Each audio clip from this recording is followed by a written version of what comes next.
કરી કે ગામડામાં કોઈ દીકરી દેતું નથી, સીધો રોલ, સીધો જવાબદાર, સીધો દોષ તમારો છે. 1% પ્રયત્ન નથી કરવો અને 100% ફાકા ફોજદારી કરવી છે. આના માટે કે અફઘાનિસ્તાન વાળા જવાબદાર નથી, આના માટે બાંગ્લાદેશ વાળા જવાબદાર નથી. એક વાસ્તવિક મુદ્દા પર ચર્ચા કરવી છે. એક વાત તેમના ભાષણની અંદર એવી પણ છે કે ગામડે દીકરીઓ પાટીદાર સમાજની અંદર પાટીદાર સમાજને કોઈ છોકરાને દીકરી દેવા તૈયાર નથી. મારે આ વાતને સમજવી છે. શું ખરા અર્થની અંદર આ પરિસ્થિતિ છે, અને જો છે તો તેની પાછળના કારણો કયા છે? તમને પણ ખબર છે અને મને ઓળખે છે, બધાને ખબર છે કે હું ગામડે રહું છું. હાલની તકે હું ગામડે જ રહું છું અને અમે પેઢી દર પેઢીથી ગામડે રહીએ છીએ અને કાયમી ગામડાઓ ખૂંદીએ છીએ. ગામડાની અંદર ગ્રાઉન્ડ ઉપર બેસીને કામ કરીએ છીએ. કોઈ પ્રકારના હોદ્દા, કોઈ પ્રકારની રાજકીય અભિલાષા વગર ગામડે બેસીને કામ કરીએ છીએ. બધા ગામડામાં ગયા છીએ અને ગામડાઓ ભાંગ્યા છે એનું કારણ એક જ છે કે આ સરકારની ખેતી પ્રત્યેની દુર્લક્ષતા અને ઉદ્યોગો અને શહેરો તરફની સરકારની જે કંઈ જે ચમક દમક છે એને ચમકાવવા માટે અને ડેવલપ કરવા માટે થઈને એની લાલસા. કારણ કે વિદેશની અંદર વખાણ થાય, કોઈ બહારથી આવી વખાણ કરે તો સિટીની ચમક દમક જોઈને વખાણ કરે. ગામડા સમૃદ્ધને કોઈ વખાણ નથી કરતું. એટલે શહેરને સમૃદ્ધ કરવા માટે થઈને ગામડાઓ ભાંગવામાં આવ્યા છે. શહેરને ડેવલપ કરવા માટે થઈને જે સસ્તો મેન પાવર જોતો હોય, દહાડીથી મજૂરો જોઈતા હોય, એ ગામડેથી જ આવવાના છે. એટલે જે ગામડે ખેતીમાં કામ કરતા હતા એ બધા હવે અહીંયા આવી ગયા અને હવે જે ખેતી ખુદ કરતા હતા એ પણ ધીરે ધીરે આવી ગયા. ખેતીમાં વળતર નથી એના લીધે ગામડા ભાંગ્યા. ખેતીમાં વળતર હોય તો કોઈ પણ દીકરી દેવા તૈયાર છે. જે ખેતી કરે છે એ ખુદ ખેતીમાં નથી દેતો. એનું કારણ એને ખુદને ફીલ થાય છે કે મારી ખેતીમાં મને વળતર નથી તો હું ત્યાં દીકરી દઈશ, એ પણ દુઃખિત થવાની છે ને. મહેનત કરવાથી કોઈ પાછું નથી હટતું. ખરેખર ગામડા કરતા તો સિટીમાં જાજી મહેનત છે. દિવસ રાત મગતા જ હોય છે. સવારે ટિફિન લઈને વયા ગયા હોય તો સાંજે આવે ને એ મગજ ઉપર એટલો ભાર હોય. બરોબર છે. પણ ગોરધનભાઈ ઝડફિયાએ જે વાત કરી કે ગામડામાં કોઈ દીકરી દેતું નથી, ગોરધનભાઈ ગુજરાતના ઉપાધ્યક્ષ અને પૂર્વ ગૃહમંત્રી, નામજોગ સ્પષ્ટ કહું છું, એનામાં તમારો અહેમ રોલ છે. દરેક રાજકારણીનો છે, પણ પેલો રોલ એને કહું કે જેને આ વસ્તુ ઉપર ઢાંક પીછોડો કરી અને હારું લગાડવાનો પ્રયત્ન કર્યો. સીધો રોલ, સીધો જવાબદાર, સીધો દોષ તમારો છે. ગામડા ભાંગ્યા, ખેતી ભાંગી, ગામડાની અંદર રહેવાવાળા માણસોને રોજગારી ન મળી, ગામડાના લોકો છે એ બીજાને રોજગારી આપવા માટે સક્ષમ ન બન્યા. એક સમય જે વેપાર નીચલી લેવલે હતો અને ખેતી ઉપલા લેવલે હતી એની જગ્યાએ અત્યારે ખેતી નીચલા લેવલે આવી ગઈ. નોકરી કરવા કોઈ તૈયાર નહોતું. એ ગામડાના લોકો આજે નાની નાની નોકરીઓ કરવા તૈયાર થઈ ગયા. પોતે બોસ હતો એ મટી અને મજૂર બની ગયો. ગામડાની અંદર ખેતીની અંદર વળતર ન મળ્યું એટલે લોકો દીકરી દેવા તૈયાર ન થયા. ગામડાઓ ભાંગ્યા. ખેતી પ્રત્યેની સરકારની જે કઈ બેધારી નીતિ હતી, અણઆવડત નીતિ હતી, લાંબા ગાળાની જે પોલિસીઓ નથી, ખેતી પંચ બનાવવા માટેની આજે વર્ષોથી માંગણી કરીએ છીએ. અમે તો શું કરવાના હતા માંગણી, મારી માંગણી કદાચ ગ્રાહ્ય ન રહીએ, પણ જેને અનેક દેશની અંદર ખેતીના પ્રયત્નો કર્યા છે, ખેતીના અભ્યાસો કર્યા છે, પ્રવાસો કર્યા છે, એવા લોકોએ સરકારની પાસે માંગણી મૂકી કે ભાઈ તમારી પાસે અન્ય નોકરી કરવા વાળા લોકોનું જે પંચ હોય છે એની એક નીતિ હોય છે કે જે કઈ જેને કહે ને કે આપણે પ્રોવિડન્ટ ફંડ માટે થઈને કેમ પગાર પંચ છે, સોરી પ્રોવિડન્ટ ફંડ નહીં પણ નોકરિયાત લોકો માટે એક પગાર પંચ છે. તો ખેતી આવડી મોટી જેને કહે ને કે 60-70% લોકોને રોજગારી આપે છે. એમ છતાં દેશ જયારે આઝાદ થયો ત્યારે 54% હિસ્સો જીડીપી ની અંદર ખેતીનો હતો, એ આજે 14% આવીને ઉભો રહી ગયો. શું કામ? તો કે સરકારના પ્રત્યેનું દુર્લક્ષ. ખેતી માટે જરૂરી સાધનોનો ભાવ જે કૂદકે ને ભૂસકે વધ્યો છે. જે કઈ ડીઝલ જોઈતું હોય, જે કે ટ્રેક્ટર જોઈતું હોય, જે કે દવા બિયારણ ખાતર જોઈતું હોય, જે ઓજાર જોઈતા હોય, એનો જે કૂદકે ને ભૂસકે ભાવ વધ્યો છે. અને જીવન જરૂરિયાત માટે ખેડૂતને ઘર ચલાવવા માટે જે વસ્તુ જરૂરી છે એનો ભાવ વધ્યો છે. એની સામે ખેતીની જણસનો ભાવ છે ને એ પાસેરમાં પૂણી બરાબર વધ્યો છે. છેલ્લા 8 વર્ષથી ખેતીના મગફળીનો ભાવ 1000 થી 1100 ને 1200 ની વચ્ચે છે. 8 વર્ષથી. ટેકાનો ભાવ તો 1356 રૂપિયા હતો. ટેકામાં બધાય નહીં નાખી શકે. ટેકામાં મગફળી ખરીદવી પડે કે નાખવી પડે ખેડૂતને, એ જ પહેલી વાત તો આ સરકારની ખેતી પ્રત્યેની દુર્લક્ષતા છે. એવી માર્કેટ પોલિસી જ ન બનાવી છે કે ખેડૂત આવો પાંગડો આવો વામડો બન્યો શું કામ, એ જ ક્યારે ન વિચાર્યું. લાંબા ગાળાની નીતિ જ ન બનાવી, ખાલી થીગડા જ માર્યા. બજારમાં ભાવ નીચો છે, ટેકામાં ખરીદો. કા શું કામ ભાઈ? બજારમાં ભાવ નીચો હોય શું કામ? એને વિદેશ નીતિ છે, વેપાર નીતિ છે, એક્સપોર્ટ ઇમ્પોર્ટની નીતિ છે, તો એ તો સરકારે કરવાની હોય ને, કે ખેડૂત થોડો કરવાનો છે કઈ. વિદેશ નીતિના ક્યાં નિકાસ થાય એમ છે, ક્યાં દેશમાં બને છે, ક્યાંથી લઈ આવીને ક્યાં મોકલીએ એને જોવાનું છે. બરોબર છે. ગામડાઓ ભાંગ્યા. ગામડાઓ પ્રત્યે સરકારનું, ખેતી પ્રત્યે સરકારનું દુર્લક્ષ થયું. ગામડાના અને ખેડૂતના હામી હોવાની વાત કરવાવાળા બધા જ લોકોએ પોતાના રાજકીય રોટલા શેક્યા અને એનાથી ખેડૂતને કંઈ ફાયદો ન થયો. પોતાની હાઈટ ક્રિએટ થઈ. ખેડૂતને કશો જ ફાયદો ન થયો. વ્યક્તિગત કામ પતે. આજ મારું કામ કોઈ નેતા પતાવે તો હું નેતાના વખાણ કરું નહીં. સમાજનું કામ થવું જોઈએ ને. બહુજન સમાજનું કામ થવું જોઈએ. મારું વ્યક્તિગત ઓળખાણ હોય મારું કામ પતે. બરોબર છે. એટલે ગામડાઓ પ્રત્યેનું સરકારનું દુર્લક્ષ છે. આજે પીડા કરે છે જે સમાજના સ્ટેજ ઉપર બેસીને ગોરધનભાઈએ વાત કરી, ત્યાં બીજા પણ ઘણા બધા આગેવાનો હતા, ભાજપના આગેવાનો હતા, પાટીદાર સમાજના આગેવાનો હતા. જે પટેલ સમાજનું એક સમૂહ લગ્નનું આયોજન હતું, તો જે સમૂહ લગ્નમાં લગ્ન માટે આવ્યા હતા ને એ બધા દીકરા દીકરીઓ ગામડાવાળા હતા. કડીની અંદર બન્યું તો એટલે 80% લોકો એ ગામડાવાળા હતા. તો એ ગામડામાંથી શહેરમાં ન આવે, ગામડામાં સમૃદ્ધિ આવે, ગામડામાં ખેતી પ્રત્યે લોકોની રુચિ જાગે, ખેતીની જણસીને એને ભાવ મળે, લોકો ત્યાં પણ વ્યવહાર કરવા માટે તૈયાર થાય, દીકરી દેવા માટે તૈયાર થાય. આવું વાતાવરણ ઊભું કરો ને. તમારી પાસે તાકાત છે, તમારી પાસે સત્તા છે. આ કઈ મારે પાકિસ્તાનમાં જઈને કહેવાનું હોય કે આમ આદમી વાળાને કે કોંગ્રેસ વાળાને જઈને કહેવાનું હોય કે ગામડા સમૃદ્ધ કરો એમ? જે રોવે જે પહેણે છે ને ગીત ગાવાનું હોય ને ભાઈ. અત્યારે ભાજપ સત્તા ઉપર છે, તમે એને કહીશું. ગોરધનભાઈ બોલે છે તેને કહીશું. કાલ સવારે ભાજપ સત્તા ઉપર નહીં હોય, કોંગ્રેસ સત્તા ઉપર હશે, તો અમે એને કહીશું. અમે પ્રજાના મુદ્દાને લઈને, સમાજની મેટરને લઈને બજારમાં આવ્યા છીએ. અમે કોઈ પાર્ટીની મેટરને લઈને આવ્યા જ નથી. કાલે કોઈ પણ વ્યક્તિ બોલશે તો એને કહીશું કે તમે જવાબદાર છો. આવડો મોટો હોદ્દો, આવડી મોટી જવાબદારી, આવડા મોટા ગુજરાતના તમે ઉપાધ્યક્ષ છો, તો તમારી કંઈક તો જવાબદારી બને ને. ભલે આખો બગીચો તૈયાર ન કરે, કુંડું તો તૈયાર કરે. એક આઈડિયલ કુંડું તો તૈયાર કરે કે ભાઈ આ મારેથી થતું તેટલું મેં કર્યું એમ. 1% પ્રયત્ન નથી કરવો અને 100% ફાકા ફોજદારી કરવી છે કે સમાજમાં દૂષણ છે, ગામડામાં કોઈ દીકરી દેતું નથી. તમારી જ બેધારી નીતિ, તમારી ટૂંકી બુદ્ધિની નીતિના પરિણામે તો આ દશા થઈ છે. આના માટે કે અફઘાનિસ્તાન વાળા જવાબદાર નથી, આના માટે બાંગ્લાદેશ વાળા જવાબદાર નથી. એ બોર્ડર ઉપરની થોડીક સમસ્યા હોય ને એના માટે જવાબદાર હોય. સમાજની અંદર આજે સિસ્ટમ ખાડે ગઈ હોય, તંત્ર ભ્રષ્ટ થયું હોય, તો એના માટે આ જ લોકો જવાબદાર છે જે 30-35 વર્ષથી બેઠા છે અને હજી કોંગ્રેસના નેહરુના ગાણા ગાય છે. આનામાં તળિયે પણ થોડી બુદ્ધિ હવે તો નથી રહી. હજી પણ ક્યારેક કોઈ દેશના વડાપ્રધાન એની ગરિમા લજવે છે કે એ સવાલ જ હવે નથી આવતો ને.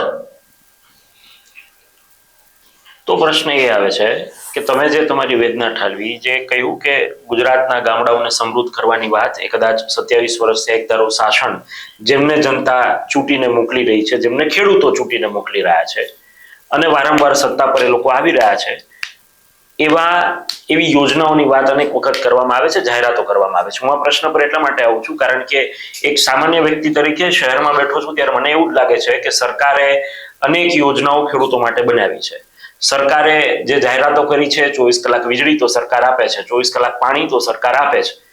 આ વાતની અંદર હું ક્યાંય ખોટો છું કે સાચો છું?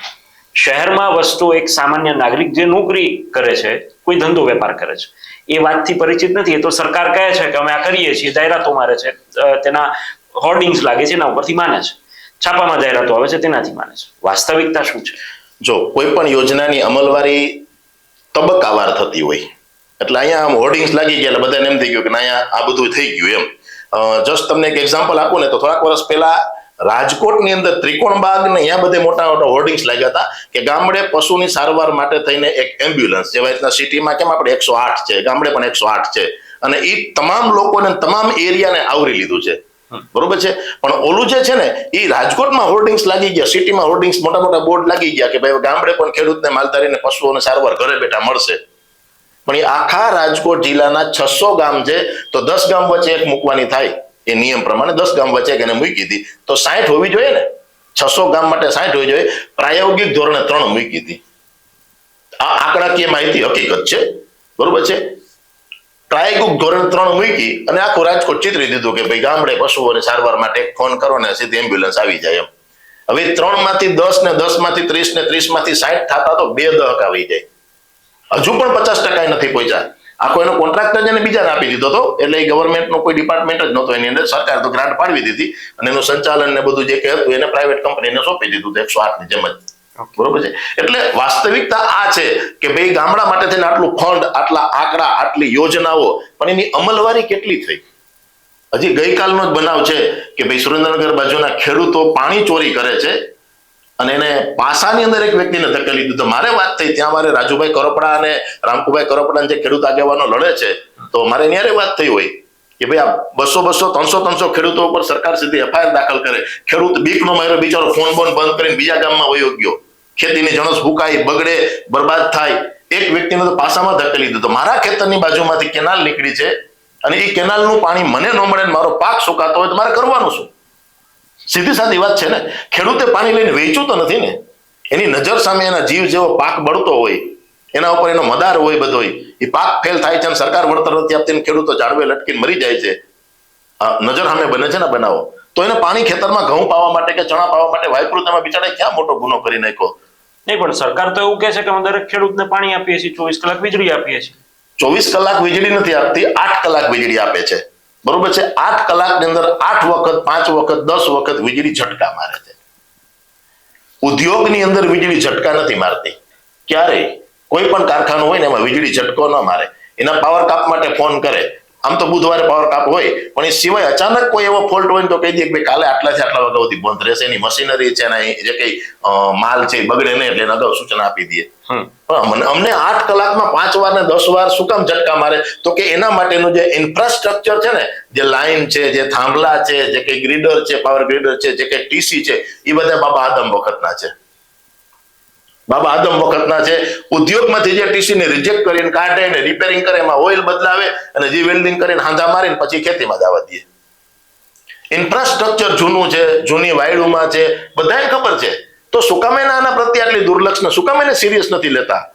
2 કિલોમીટર ને 5 કિલોમીટર પાઇપલાઇન હોય, ખેડૂતને 10 કલાક 8 કલાક વીજળી આપે છે ને 8 કલાક કાપી છે, કારણ કે ખેતી ટૂંકી છે. 8 કલાક કાપી છે વીજળી, પણ 8 કલાક કન્ટિન્યુ તો આવવી જોઈએ ને. 8 કલાકમાં 2 વાર, 5 વાર, 10 વાર વીજળી ઝટકા મારે. પાણી 24 કલાકમાં તો ભૂલી જ જાઓ. નર્મદાનું પાણી રહ્યું ને, એ આપણે ખાલી કચ્છ, માળિયા, સુરેન્દ્રનગર બાજુની કેનાલને છે ને છૂટું પાણી જાય છે. આપણે આ સૌરાષ્ટ્રનો આ બધો ભાગ છે, રાજકોટ, જામનગર, જુનાગઢ, આ બધે પોરબંદર, તો અહીંયા અવળી દિશા છે એટલે પમ્પિંગ થી પાણી આવે. અને પમ્પિંગ થી પાણી છે ને અહીંની ખેતીને કોઈ દિવસ પૂરું ન પડે. પીવામાં માફક આવશે, મતલબ પીવામાં પૂરું પડશે. એટલે 24 કલાક પાણી જો કરતા હોય, કોઈ પણ વ્યક્તિ કહેતા હોય તો આપણે એને 2 દિવસ પહેલાનો દાખલો આપી શકીએ કે 300 ખેડૂત ઉપર FIR કરી હોય ને એક ખેડૂતને પાસામાં ધકેલી દીધો હોય, તો 24 કલાક પાણી આપતા હોય તો કોણ ચોરી કોઈ કરે? શું કામ ચોરી? એમ બરોબર છે. ખેડૂતો પાણીની ચોરી કરે છે, અમે દિલથી માનીએ છીએ, પણ એની મજબૂરી છે ને. તમે ઉદ્યોગોને પાણી આપો છો તો ખેડૂતોને પાણી શું કામ નથી આપતા? ખેડૂતને જેટલું જોઈએ છે એટલું જ વાપરશે ને, વધારે થોડો વાપરશે, ક્યાં નાખશે? એનો સ્ટોક તો કઈ કરવાનો નથી કે ભાઈ રેશનિંગના અનાજના ચોખા કોઈ ડેડ સ્ટોક કરી દે, અને ક્યાંય સ્ટોક ન થાય. એટલે એ યોજનાઓ જે છે ને તે કાગળ ઉપર સારી લાગે. પ્રધાનમંત્રીએ મોટી મોટી વાતો કરી કે ખેડૂતોના કલ્યાણ માટે અમે તમામ ડ્રોબેકને દૂર કરી અને સારામાં સારી પ્રધાનમંત્રી કિસાન ફસલ યોજના ચાલુ કરી. જૂની યોજનાઓમાં છબરડા હતા ને એમાં આટલા બધા વીક પોઈન્ટ હતા અને યોજના છે એ કારગત નહોતી ને યોજનાથી ખેડૂતોને લાભ નહોતો મળતો, આમ છે તેમ છે, બધી વાતો કરી. પ્રધાનમંત્રી ફસલ વીમા યોજના નાખી અને એની અંદર જે કે 18 પ્રાઇવેટ કંપનીઓ આવી, 18 જેટલી પ્રાઇવેટ કંપનીઓ આવી. ઓલી જે 3 કંપની હતી, ઓરિએન્ટલ ઇન્સ્યોરન્સ ને જનરલ ઇન્સ્યોરન્સ, એ બધી સરકારી હતી. નફો નુકસાન સરકારના ખાતામાં જાય, આપણે વાંધો ન હોય કઈ ભાઈ. 18 કંપનીઓએ વધારેમાં વધારે મલાઈ તારવવાનો પ્રયત્ન કર્યો. હજારો લોકોએ કોર્ટમાં કેસ કર્યા. કોર્ટે પણ ચુકાદા આપ્યા કે ભાઈ આ માણસને વીમો દેવાને માટે તમે બંધાયેલા છો, આટલી બધી નુકસાની ગઈ છે તો તમારે આપવો જોઈએ. પછી લોકોએ એટલું બધું સરકાર પાસે માંગણી કરી કે સરકારી પૂરી કરે તો એ ફસાય એમ હતી. એટલે એ વીમા કંપનીઓ બધી ખસી ગઈ. પ્રધાનમંત્રી ફસલ બીમા યોજનાનું બાળ મરણ થઈ ગયું. પછી મુખ્યમંત્રી કિસાન સહાય યોજના આવી. એ મુખ્યમંત્રી કિસાન સહાય યોજના માટે રાજકોટની જિલ્લા પંચાયતમાં જઈને કોઈ પણ પૂછે તો એ કહી દે તમને કે 4 વર્ષ થયા મુખ્યમંત્રી કિસાન સહાય યોજના માટે કોઈ ઠરાવ થયો નથી, કોઈ નવો લેટર આવ્યો નથી, કોઈ નિયમ ઘડાણો નથી, કાંઈ ફેરફાર કર્યો નથી. દર વખતે એમ કે એ પ્રમાણે અમલવારી કરવાની છે, પણ મુખ્યમંત્રી કિસાન સહાય યોજનામાંથી આપતા જ નથી. એ તો ડિઝાસ્ટર મેનેજમેન્ટનું જે છે એમાંથી આપે છે. ખેતીમાં નુકસાન જાય ને કે વાવાઝોડું આવ્યું કે અતિવૃષ્ટિ થઈ તો જે ડિઝાસ્ટર મેનેજમેન્ટનું જે ફંડ છે એ તો ખાલી ખેતીને લાગુ ન પડે, કે બધાને લાગુ પડે. એ તો શહેરના લોકોને નુકસાન ગયું એને એમાંથી આપે. બરોબર છે. ડિઝાસ્ટર મેનેજમેન્ટ છે, આપતકાલીન ફંડ જે છે એમાંથી આપે ખેડૂતોને.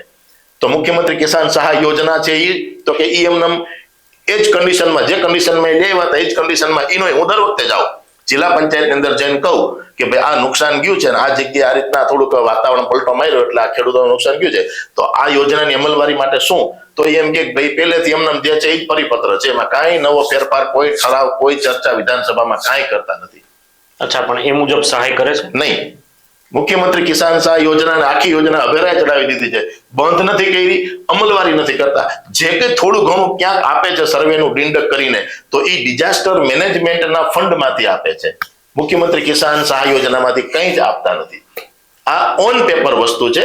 જિલ્લા પંચાયતની અંદર ખેતીવાડી અધિકારી, જિલ્લા ખેતી અધિકારી રહ્યા અને કોઈ પણ પૂછે એટલે એમ કે ભાઈ અમારે કોઈ પણ પ્રકારનું અમારે આપવાનું થતું નથી. સર્વે કરવા માટે એના માણસો આપે, ગવર્મેન્ટને રિપોર્ટ આપી દે એટલે ગવર્મેન્ટ ડિઝાસ્ટર મેનેજમેન્ટનો જે કંઈ ફંડ છે GDCR નું એમાંથી આપી દે. આ વાસ્તવિકતા છે. કોઈ આંકડાકીય માહિતી નહીં કે કોઈ રાજકીય દુષ્પ્રેરણાથી આ વસ્તુ નથી કહેતો. આ હકીકત છે.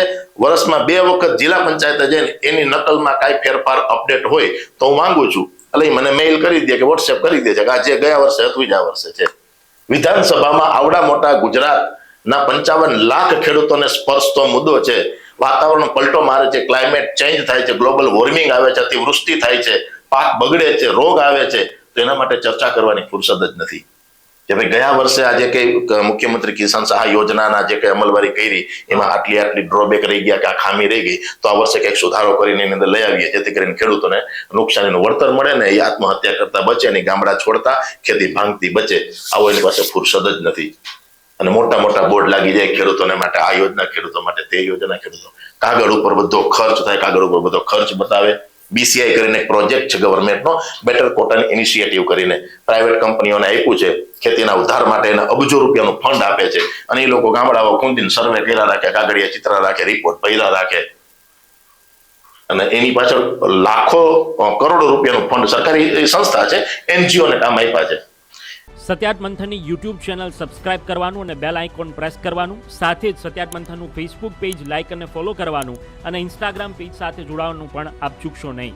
અત્યારે બસ આટલું જ. મને આપશો રજા. આપ જોડાયેલા રહો સત્યાત મંથન સાથે. નમસ્કાર.